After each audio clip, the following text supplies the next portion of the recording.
أعوذ بالله من الشيطان الرجيم. سورة المزمل مكية.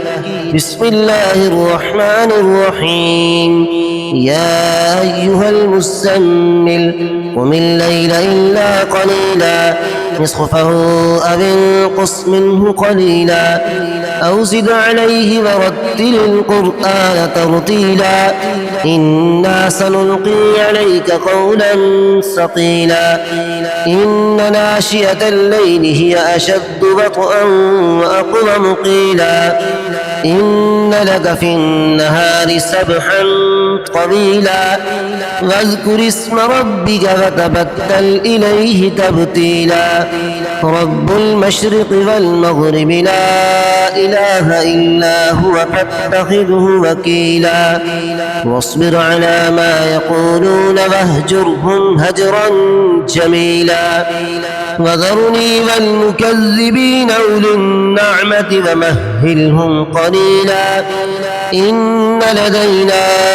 أنكالا وجحيما وطعاما ذا غصة وعذابا أليما يوم ترجف الأرض والجبال وكانت الجبال كثيبا مهينا إنا أرسلنا إليكم رسولا شاهدا عليكم كما أرسلنا إلى فرعون رسولا عصى فرعون الرسول فأخذناه أخذا وبيلا فكيف تتقون إن كفرتم يوما يجعل البلدان شيبا السماء منفطر به كان وعده مفعولا إن هذه تذكرة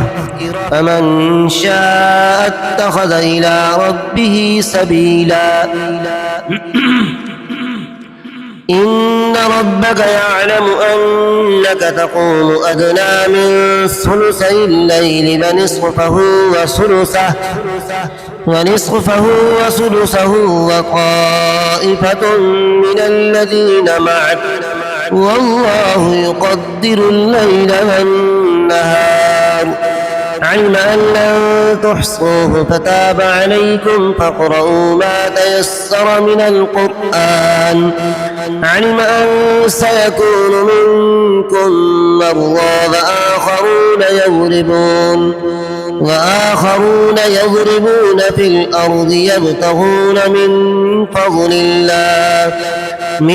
فضل الله وآخرون يقاتلون في سبيل الله فاقرؤوا ما تيسر منه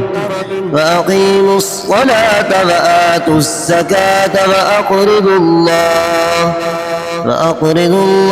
قرضا حسنا وما تقدموا لأنفسكم من خير تجدوه عند الله هو خيرا